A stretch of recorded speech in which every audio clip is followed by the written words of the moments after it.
1% populasi Indonesia menguasai 48% ekonomi nasional. 3% manusia Indonesia menguasai 60% dan 10% manusia Indonesia menguasai 70% ekonomi nasional di luar dari anggaran negara APBN. Ekonomi seperti begini terjadi karena regulator yang lemah yang harus kita perbaiki. Demikian saya memulai sebuah dialog terbatas di kantor teman dengan beberapa kenalan baru. Mereka adalah orang yang katanya peduli dengan UKM. Mengapa saya katakan katanya peduli tersebut dengan tanda quote unquote? Karena mereka seperti yang lainnya ingin membantu UKM tapi hanya sebatas mengajari UKM dalam kelas. Setelah kelas selesai hanya jadi pinter UKM, namun sedikit yang menggerakkan ekonomi UKM. Ada seminar, ada workshop, ada buku, ada coaching, ada mentoring, ada pendampingan, ada macam-macam. Semuanya sudah dilakukan. Namun data di awal tadi belum pernah berubah sejak 20 tahun terakhir ini. Artinya apa yang mereka kerjakan sekarang ya doesn't work. Harus diubah, bukan hanya dengan wacana, ilmu, keterampilan, tapi dengan peluang. Saat ini yang beda adalah peluang. Yang beda, yang tidak adil adalah kesempatan. Coba deh, apa syarat pinjaman bank? Ada jaminan. Apakah semua pengusaha punya jaminan? Apakah UKM punya jaminan? Pertanyaan berikutnya, apakah syarat IPO di bursa saham? Omsetnya harus di atas 50 miliar setahun atau kapitalisasinya harus besar. UKM bisakah melantai di bursa IDX? Pakai fintech?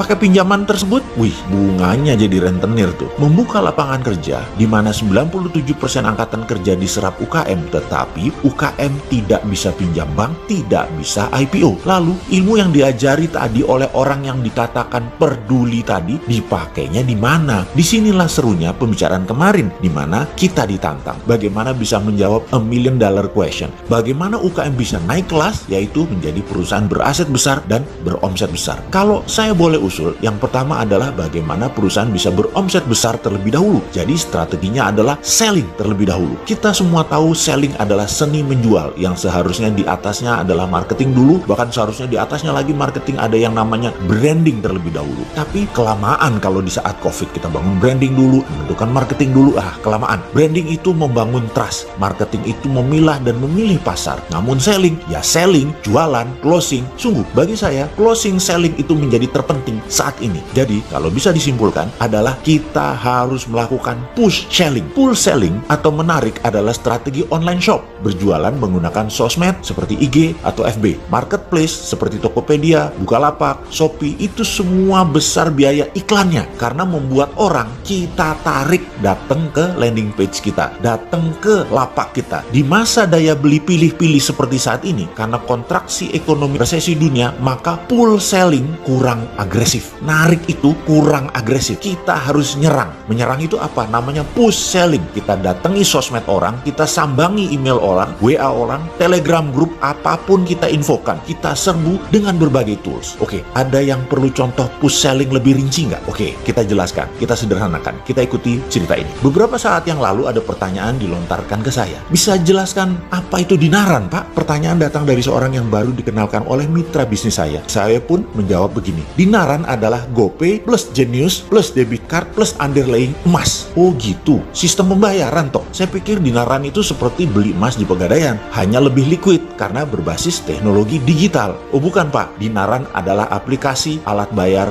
multi-channel. Saat ini kita luncurkan dinaran emas seperti tadi yang saya jelaskan. Nanti akhir Oktober 2020 ini ada dinaran dolar, di mana underlying dana Anda bisa memilih dolar sekarang. Ke depan bukan hanya emas underlyingnya, tapi bisa pilih dengan dolar. Di akun yang lain tentunya, Anda boleh punya 2 akun di dinaran. Satu dinaran emas, satunya dinaran dolar. Jadi penjelasan lengkapnya dinaran dolar adalah GoPay plus Genius plus debit card plus underlying dolar. Sederhana membayangkannya, seperti personal portable money changers, aplikasi dinaran tersebut. Demikian saya menjelaskan sesimpel mungkin, karena baru kenalan gak enak kalau jualan terus. Tapi saya tidak kuasa menahan untuk tidak meneruskan jualan. Namanya juga peluang di depan mata. Jadi saya teruskan. Fitur-fitur dinaran masih terus disempurnakan. Usia dinaran baru 4 bulan saat ini. Muasalnya mengurus semua izin dan teknologi mundur ke 1 tahun yang lalu. Sudah cukup panjang perjalanan dinaran sesungguhnya. Dinaran adalah cerita panjang dari analisa mendalam memprediksi ke depan tentang tumbuhnya kebutuhan bertransaksi dengan berbasis personal sovereign wealth fund. yaitu uang pribadi masing-masing setiap individu punya underlayingnya. Di sisi lain, aplikasinya harus memiliki semua sarana untuk uang keluar dan uang masuk. Wallet, e-money, debit, dan berbagai multi-channel harus bisa menjadi sarana bayar atau sarana transaksi. Dinaran saat ini belum berani klaim diri sebagai the first digital banking 5.0, yaitu banking from non-bank. Belum, Dinaran masih bayi, baru 150.000 member dan nasabah yang terdaftar 4 bulan ini. Masih banyak fitur-fitur yang belum selesai dan terus disempurnakan. Kami optimis dalam beberapa tahun ke depan, Dinaran akan diperhitungkan di kancah internasional. Semua ini sangat bergantung kepada Anda sahabat semua yang percaya dengan kekuatan nasional yang bisa menjadikan Indonesia pemain kelas dunia. Sahabat, terima kasih atas kepercayaan dan dukungan terhadap Dinaran. Bagi sahabat yang ingin bergabung dan mendaftar, bisa download aplikasi di App Store atau transaksi langsung di web dinaran.id. Demikian contoh sederhana push selling.